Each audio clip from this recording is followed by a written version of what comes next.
Hey everybody, welcome to another episode of An Impromptu Truth. I'm here with Craig. He's an associate of my brother Bass, who's also been on the show with me before. And Craig's had some pretty interesting stuff happen to him out here in these woods. It's nice to finally meet you. Finally nailed you down after weeks of hunting you. Yes. All right. Glad to be here. I'll let you take it away, man. What did you see? What happened? Okay, all right. So I saw. This is going back, over 15 years. It was 2006, so it's going back some way, but I still remember it like it was last night because it was left quite an impression on me. Yeah. So it was summer here in the Catskill Mountains. Okay. End of summer, actually, August. Very dead end of summer. It was the last weekend of August, 2006. That would have placed it as either Friday or Saturday. It was either Friday the 25th or Saturday the 26th. One of those nights. Okay. And it was like one of those like beautiful summer nights. You just still warm at night. Had all the windows open. I was partying with some of my siblings and friends, and I was DD that night. So I was designated driver. I wasn't drinking. Yeah. And we were partying out. I forgot exactly where we were, but we were dropping somebody off. We were dropping a friend off on Royce Road and out here in Bethel. And it must have been around 2 a.m., 1 a.m. It was after midnight, between 1 and 3 a.m., somewhere around there, maybe 2:30. And I'm following. My brother was in front of me, him and his lady, and they were. He had a couple beers, so I was like, "You drive in front of me. I'm gonna run defense. I'll tail you just in case, Yeah. And I'm with my lady at the time, and we're driving, and he accelerates. He used to have a little bit of a lead foot, so he's driving. He accelerates for no apparent reason, just to kick up some smoke, I guess. Yeah. So he takes off, and I'm like, "This asshole, what are you doing? Like I'm here. I'm trying to run defense on you, and you're trying to lose me." So I accelerate.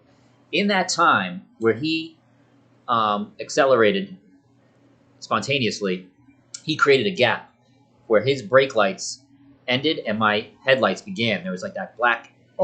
Black area that wasn't illuminated. Yeah. So he takes off. A couple second delay. I take off. In between that time, something was smart enough to run out, and it was in between. Like it ran in the dark zone of where the headlights. So it timed it just right. It timed it, yeah, like intellectually timed it, and not like a deer or anything like that. And what I saw was like this big, hairy humanoid. It was up on 2 feet. The hair was like dark brown, black. Okay. Really muscular. And within like 3-4 steps, my headlights lit it up. It was dead in the middle of the road, just taking these monster strides. Boom, boom, boom. I saw maybe 3-4 strides. It went from the middle of the road off into the underbrush, 20 feet off to the underbrush. And three or four strides, like boom, boom, boom, boom. Wow. So, and it was running down like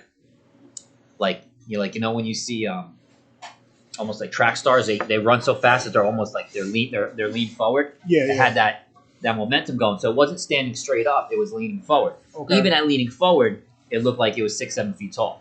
Wow. So if it stood up, I'm assuming it definitely would have some height on it. Now the one that stuck out to me, traditional Squatch, Bigfoot depictions you see that everyone's aware of the silhouette and that video out in Cali that's famous. Yeah, the Patterson Gimlin. Yeah. So it didn't look like that. It looked like it kind of looked like that, but I don't know if it was just that it was moving so fast or its head was buried down into its shoulders, or its shoulders were so muscular, but I couldn't make out an actual head and neck.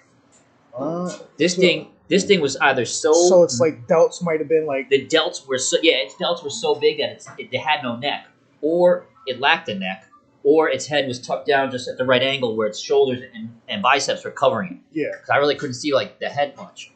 I just remember this massive upper torso, muscular legs, and it actually looked like the length of the hair varied from an inch or so to a couple inches, depending on the parts of the body. Wow, you really got a good look at it. Oh yeah, I was dead sober. Did you have your brights on at the time? I did have my brights on. Oh, okay. And I was just looking. I was on that road. There were deer running out all the time, so I was locked in on everything, perimeter, middle of the road, because I was like, I ain't trying to hit a deer. Yeah. And it was like boom, boom, boom, and even from what it looked like, parts of it were actually almost flesh underneath, like naked, like flesh tone, like Okay. like not white, not black, tannish. Like I don't know if it was dirty color, but it was like it looked almost like I was seeing skin mixed in with fur Okay. on certain areas, like on on the legs. I saw that. Basically on the legs is where I kind of noticed that. Okay. It looked like on the side of the legs it was extra hairy, but then like that the hair might have already almost even stopped in like certain part. I don't know. Now, how long did it take for it to get across the road from one point to another within in those 4 steps? 2 seconds, maybe 2-3 seconds. And Royce Road's about how wide? About 30 feet. Wow. So it probably was doing like in those 10-foot, almost 10-foot 10-foot strides. Yeah. I mean, this thing bolted out. It was running, so it was like, Now you were the DD. Did anybody else in your car see that? Yeah. So my lady at the time, she saw it, and so it was kind of like it happened, and we almost didn't even believe it. So it was dead silence, 2 or 3 seconds for it to register, and then I looked at her, and at the same time she looked at me. And I was like, all I said was, "Did you?" And before I even said, I was gonna say, "Did you see that?" Before I even said it, I said, "Did you?" She cut me off. She's like, "Oh my God, what was that? Oh my God!" And she was like, obviously saw something too. Yeah. So then, just to make sure that I wasn't like really? influencing what she saw, I didn't say anything. I said, "What did you describe to me? What you just saw?" And she said something like, "I don't know. That was some Bigfoot looking shit." That's what she said. Like, yeah. Okay. Now, now your brother was ahead of you that time. Did he happen to see anything on the side of the road? Nah. We got nothing. I did get a couple beers in him. He was just focused on staying on the road. Oh. Wow. Yeah. Now, my brother Bass has been telling me that you brought him and I think his boss out there one night to go check this out. You mind telling me about that? So I don't know how long ago that was. It might have been a few years after it, or a year, or maybe was it that same? Maybe it was the next year, or that I don't even know. I can't remember because we're going back some years. But we go back out to the same place, and it was just we parked the car, turned off the car, and I was trying to like pinpoint where it was, and we heard some sort of noise, and I didn't hear it as good because I think I was closing the door of the car, but I don't know if it was. I don't think I think it was some sort of weird noise. I don't think it was a wood knock. I can't remember because I've gone out squashing on my own, so sometimes I confuse different times. Yeah. So, but I know there was something that struck out. I think it was a noise that was like an undetermined noise of some sort. All right. But not like a whoop or a yelp. I don't think. I forget. But I do know also in that same story, when that originally happened, I told my friend who we were dropping off that night, whose father, his house is like right around the corner from there. And actually, this thing was running from the direction of where his house, like where his backyard would be. Okay. And I don't think it was that night, but he said he said just it was like a few days prior, he said they used to have a goat in the backyard, a pet goat. And something came in and mauled the goat like a few days prior. So when I was telling him the story, I was like, "Yeah, I think I saw Bigfoot running out your backyard." He was like, "That's crazy, bro," because he's like, something mauled like my sister. He had a sister. It was his sister's pet goat. He's like, something mauled my sister's pet goat. Climbed over like a 6. The fence was like 7 foot over the fence, and just I don't know the details of that. If it shredded it and left it, or if it just took it and ran. No, and that was the only weird thing he saw around his house. Yeah. He wasn't. I think at the time he wasn't living up here. I don't know if I think he might have just been visiting, so he wasn't like there full time. But yeah, he never mentioned anything else. But so Bass, can you get a second? Come over here. So now the story that Bass told me about when you guys went and checked it out, he said there was a growl or something when you guys got out. There was a noise. Yeah, there was a noise. So let's get this goon over here. Let's hear what he has to say. I remember that I was driving. Him and Bass and Boss got out the car first, and I was kind of like situate in the car and like closing things up and like closing the windows on it. So I was like a little distracted when they heard it. What's going on, gentlemen? Hey, so I'm asking Craig here about the time you guys went out to Royce Road and have a seat. Tell me about it. Take 2 seconds and tell me about it. All right. So yeah, we're currently recording at Bass's job because this is what I call an impromptu interview.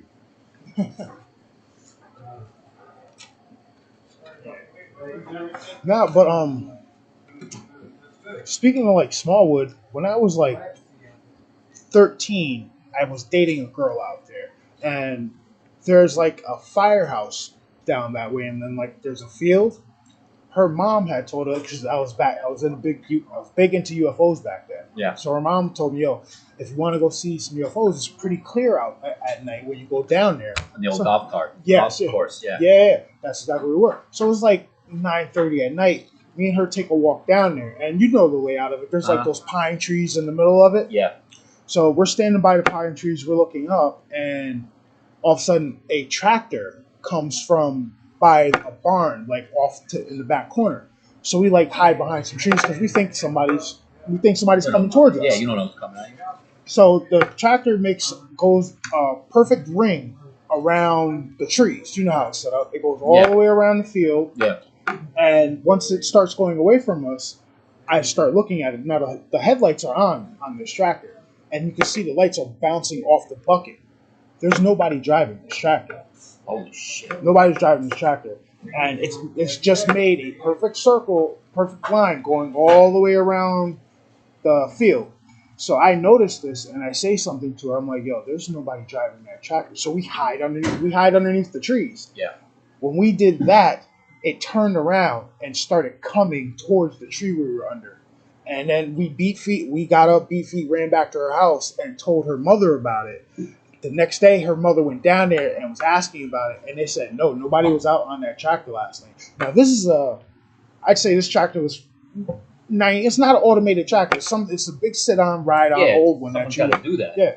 It went around the field in a perfect circle and then came directly at the tree we were sitting under.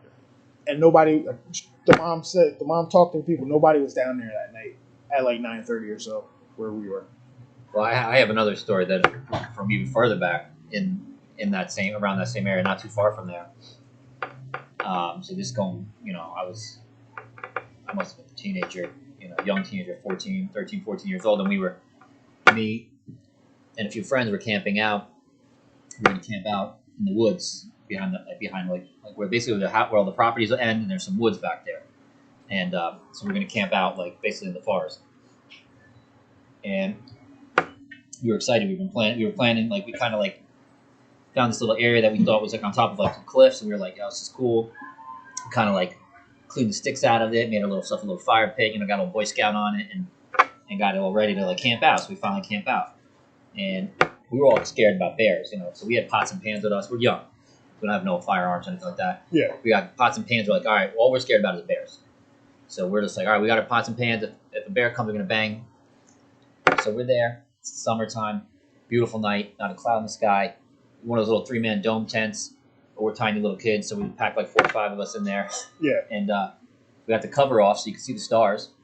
And it was kind of like the area we were. There was a few trees around it, but there was a little bit of an open. You could see the stars. And must have been around midnight, 11 p.m.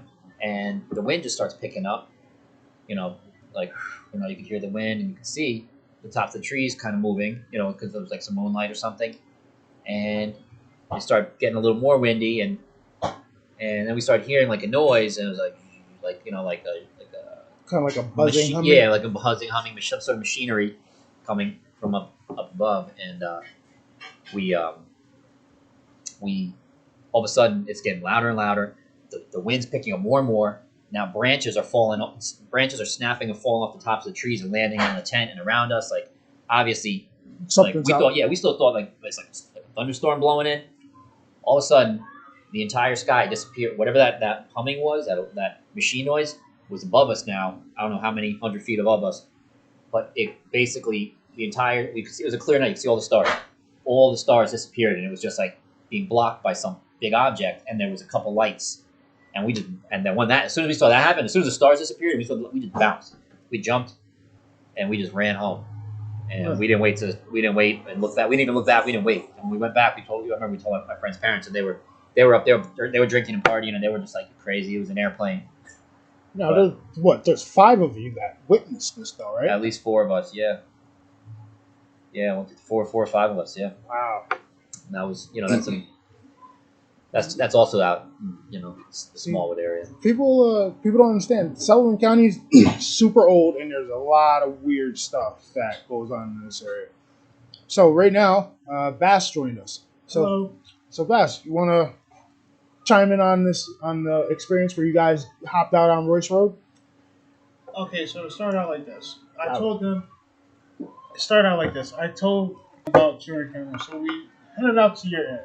Didn't really see anything, and we was boogieing down the back roads, and we ended up in like Swan Lake, then the back way to Royce Road. Oh yeah, we went to look at your spot. I remember now. Okay. And we as soon as we get on Royce Road, we got to the area where he seen the thing run across. As soon as we got out of the car, you hear the door slam, you heard a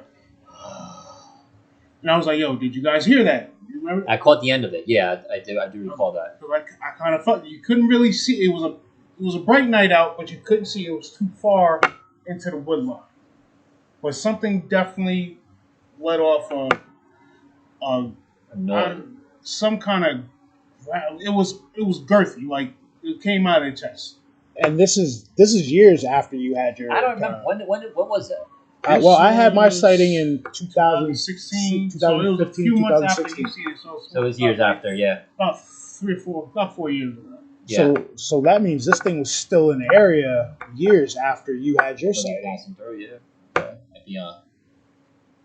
I mean, I'll tell you about what. your friend's buddy who had the goats and stuff. Yeah. He did mention I will say this. I told one of my old military timer friends, who's no longer with us, and he was like, "Oh, you sure it wasn't a gorilla or something like a bear?" I was like, "No, it was definitely not a fucking gorilla. It wasn't a bear. It wasn't a man.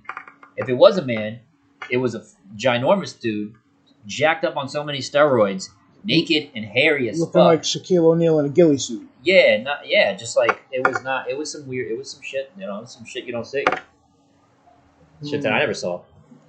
And I mean, like the pictures of Squatch, you see all over the media and TV, like. That's the closest looking thing that I would say that it looked. If I had to say, I described in detail what I saw. It looked a little bit. It was a little different. Yeah. But I also don't know if it was a trick of the eye because of the way this thing was like positioned. The way it was running. If his head was down. If his shoulders are so big. So, but it was. If I had to say, what it looked closest as, it was definitely that Squatch. Now, you said you go out bigfooting here and there. Have you had any other experiences out in the woods I've had. Other than like feeling like creeped out, getting like that eerie feeling, but I was up camping up in the Catskills, like deeper in like the Catskills, past Livingston Manor, and I was at a campground up there, called Little Pond, and that's deep woods, and I was having a conversation with a friend, and we kind of paused, and we were talking about like abstract sort of fringe topics. Yeah. And as soon as we paused, we were like, you could hear a distinct wood knock from the top of the mountain. Just like solid. Like, as good of a one you'll ever hear, at least that I've ever heard. The only one I ever heard. And that was around like midnight. It was on a Thursday night. On a midnight. And it was funny because we were just starting to talk about this topic. Yeah. The creeped out feelings. Have you ever seen like in the woods while you were bigfooting and you've gotten those creeped out feelings? Did you ever notice anything off place? Because people often talk about the woo or weird stuff associated with Bigfoot or say other cryptid sightings. Did you weird like orbs or anything like that? No, I've never had anything like that. I mean, I've also had I've seen some. I mean, when I was really young, I've had some paranormal experiences. I'm all ears, man. Well, all right. So going way back, I remember one of the first thing I was, I don't know,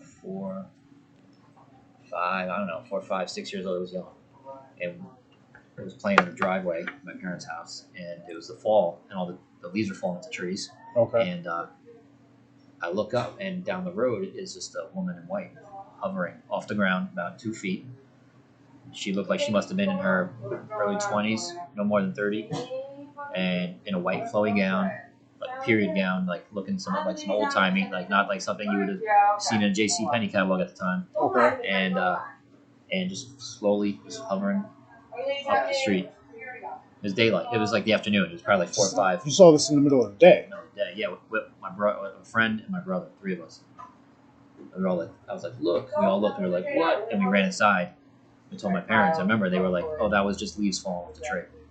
Go back out and play. And we went out and it was gone. But that was the first thing I ever did. No, your parents dismissed it like that. They never went out. And... Nah, they were like, no, that's leaves. That's leaves. That was leaves falling off the tree. Go out and play. Wow, in the middle of the day. Middle of the afternoon. And this happened in where? That was also in Smallwood. Yeah, that was in the woods. Huh. Well, it wasn't in the woods. Right on the street, right on the road. Oh, wow.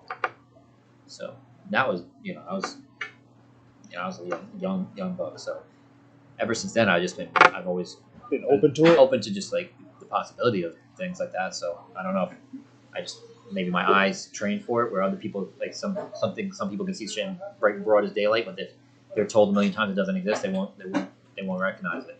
I'm the same way. I look for stuff like that. I get weirded out by the normal folk that are coming in. We're all right. But any other paranormal experiences? Yeah, probably. I was renting a house for a brief period that was definitely freaking haunted. Okay. And that was trippy. I used to hear kids. I was a studio. No, it was a 1-bedroom, and I would hear kids playing and laughing when I would go to bed at night. I would hear kids playing and laughing in the other room. Just like sound like kids were in my room, in the living room. I'd be in my bedroom, and I'd hear like 2 kids playing. Did anybody else living in that house experience anything? I was living by myself. It was me and my dog. Did your dog ever like key in on anything? Yeah, my dog definitely. I had a Rottweiler, a big 165-pound beastly dog. The noises that were when did your dog key on the room normally that the noises were coming out of? Yeah, he would come in or jump in my bed, which he usually, when he was a puppy, I'd let him in the bed, but he didn't sleep in my bed. But there was a few times where he just was like, woo, like, got scared and came jumping in my bed like he was Now, how long did you live at that place? I was just there for a year. I left because it was freaky.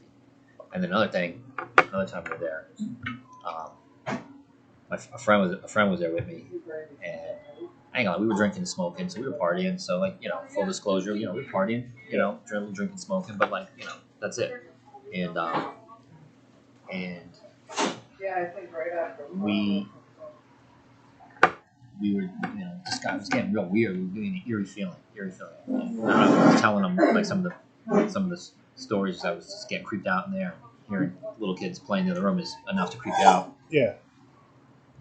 And the energy just got real thick, and it just got creepy to the point where we both were just like looking at each other. What the fuck's going on? Like suspenseful. And then on my counter, I had like a knife and fork. Okay. Like on the middle of the counter, and it was almost as something invisible backhanded them off the counter. The knife and fork shot off the counter, just onto the floor. What did you guys do at that moment? Well, we were a little high and drunk, so we were just like, what? And then we just were there in like disbelief, and we just tried to like. I think we went outside. Actually, we went outside. After that, we went outside for a few minutes. We were like, what the fuck? And then we were like, it was like a Friday, Saturday night. Like, let's go back and just party, I guess. Just like, but after that, I was kind of like, we tried to shrug it off as best we could, but I was just like, I'm moving out of this place. So that was the last straw. Yeah. What? Sorry, I know it's kind of traumatizing if you've lived there for a year, but I have to ask, what was the strangest thing that happened in that house to you? Was there anything like that really was like, holy shit, this is something's here. Well, other than getting that, all right. Well, the TV. Oh yeah, the TV used to go on and off all the time. Like this is like not flat screen TV, regular TV, the old tube TVs. Yeah. My TV would go on and off. Sometimes light bulbs would flicker a little bit. So some of that stuff happened for a while, and I think that leading up until the silverware incident. But at the time, like I was living there, I couldn't just afford, or I wasn't in a position to just leave, right? Yeah. Like so, I was like living there, so I had to live there.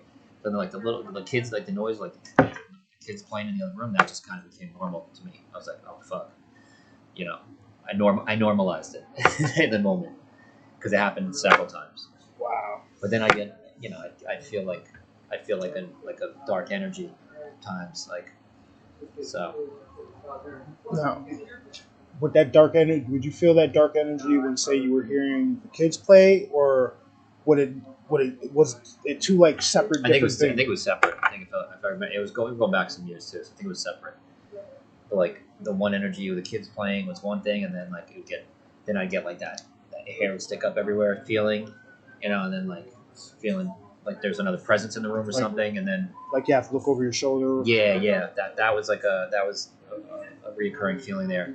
And the TV, I'd like turn the TV off and then I'd leave and the TV would be on, or I'd be watching TV and then it would just turn off. So that was, that also happened frequently. I kind of normalized that too. I was like, I was like, shit, this house is haunted. But it's bad when you gotta be like, all right, shit, you guys are all right, guys. I'm just gonna do my thing. You guys, yeah. But then the thing that made me leave was like I started having fucked up dreams. Okay. And I'm not going to do details about these, but these were fucked up dreams. These were there's nightmares. These were fucking beyond like your normal nightmare. This was like supernaturally fucked up shit that like was disturbing and disturbed me to move out. I was like, all right, I'm leaving. And in one of those dreams, I would wake up and my dog would also would be like whimpering and like cuddling up on me.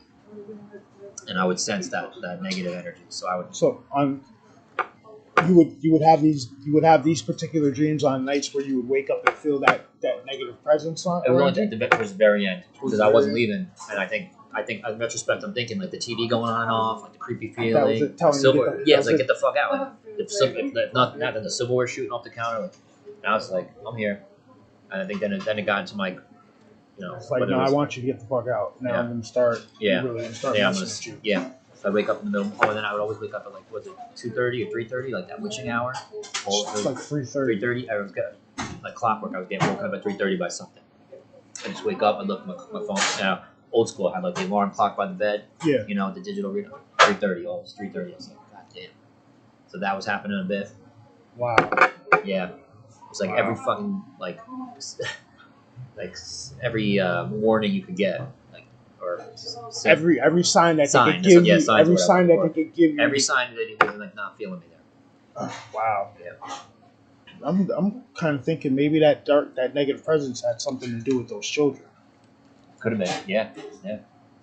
Well, it wasn't the oldest house in the world. An old cottage. I'm gonna have to get the address from you. I might have to do some research on that in this area to see if anything happened like back in the days. Yeah. You know what I mean? Man, those stories are insane, dude. So I kind of my whole life I've had like some weird shit. But it's just funny is because the woman in white. It's funny because I grew up there, and on the school bus people would say. I remember being in kindergarten, the fifth graders they would tell you, there's a woman in white that walks across the golf course, the same golf course that you were saying you had a story on, and that was like the school bus folklore. The same golf course. Yeah, the same golf course. We're all the same vicinity. All these stories, and years later, it wasn't that many years later because when I saw this woman in white floating up the road, I must have been 5. It was only a few years before I started started grade school. Yeah. And then, fast forward 2-3 years now I'm in grade school and people were telling me the woman in white and I'm like, oh, we already saw her. I already saw her. I didn't say, I'm in childhood. At that point, I was old enough to know that, like, the majority of society would turn a blind eye to the paranormal and ghosts. So I just was, like, kept that to myself. But I was like, oh, it's no big deal. I already seen that chick. Wow. But that apparently was like a thing with the in that local community. Like that was. I wonder if we can find any history on that. Well, there was an axe murder. Small. You know about the axe murder? No. An axe murder. Yeah, that you can find. If you go to college, you can look at my microfiche. You can find the article because I did it when I was in school. There was a murder. There's a double. It's either a double or quadruple homicide. Happened in Smallwood, not too far from the golf course. And It was a lovers quarrel. The dude was dating some chick. They were estranged. She was afraid for her life, so she like left. Her and her best friend was there to help her, like console her and kind of be supportive for her. And they were afraid to stay at her apartment or her house, so they went to her parents' house in Smallwood. And the dude apparently went there, fucking hacked them up with an axe. Her, the friend, and maybe the parents. So that's like, I think it had definitely happened. So I don't know if that could be like. And then what we heard, when I remember now that we're talking about it, like the woman in white, that used to be like that was where the kids, the grade school kids would kind of tie together. The woman in white was one of the axe murderer chick. Like that was the ghost of the chick that got axe murdered. That quite possibly could be. That was the folklore, the urban legend on the school bus. I wonder if all that negative energy and the fact that the story is that people could see her walking across that golf course. Yeah. Well, how the hell does that tie into this tractor that? That's some crazy shit. I don't know. That's like, crazy. Like, I can call the girl right now and she will tell you the exact same story. Yeah. Wow, I did not know that. Well, this. I mean, or to go back to like, this is all Native. Native American. This is all Native American land. It could be ancient Indian. Who knows if there's any ancient Indian burial grounds around here? The lake up the road there. I have my friend's parents said that they grew up finding Indian arrowheads all around the shores of Kanianga Lake. I think the Lenape were in this area, weren't they? I don't know. I just know that there were definitely Native Americans here. Wow. There's all the streams, the lakes, the fishing. It's like a rich area. Wow. The story about the woman in the way and the tie-in with an experience I had when I was 13. That's tripping me the hell out. Yeah, because you're getting some extra validation on. Like, that there's something weird out there. Yeah. Oh man, listen. If you got any more stories, man, that pretty much runs the gamut of everything. All right. From like being a little pipsqueak to adulthood. About 10, 15 years ago. Yeah. Nice, man. I mean, I've seen lights in the skies too. Growing up. I guess the one last thing that I can remember would be driving to the Galleria. Okay. With friends in high school and seeing just as we're passing Pine Bush on the exit, seeing like the dots, the lights, and weird lights in the sky, which I mean it's like thousands and thousands of other people have said. Now, have you asked Bass about what we saw over there? I forget. And what happened to us? After we done here, I'll give you a story, but a brief gist of it was we were coming down Wirksboro Mountain heading towards Bloomingburg. I saw 3 white lights. Yeah. 2 white lights disappeared, then reappeared. I got off the Fair Oaks exit, backtracked to some wooded area and parked my car where you could see it was open space. You had trees on your left, trees on your right, and open space in the middle. To look all out. Yep. And in the middle of this open space is just the biggest ball of white light I had ever seen in my life. So I stopped. I turned the car off. I get out of the car, and I'm standing there looking at it. Bass is yelling at me, get back in the car. I remember this. I lean into the car and say, hey, yo, is that thing getting bigger? And then I realized it wasn't getting bigger. It was coming closer to the car. Yeah. I had a 1990 Honda Accord EX 2-door manual 5-speed to be real prescriptive. You know how you got to start it, man. You got to dump the clutch. Yeah. I don't remember getting in. I don't remember getting into the car.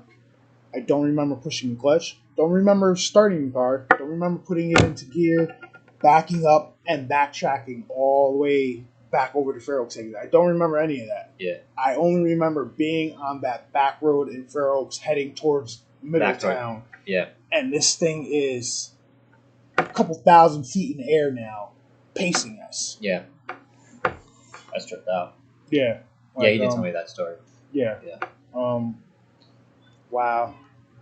Well, Craig, dude, I've been hunting you down for these stories. I really appreciate this. You're welcome. Thank you very much. No problem. Nice meeting you. Dude, if I wasn't such a coward, I'd go out there and Bigfoot with you, but I'm not going in the woods.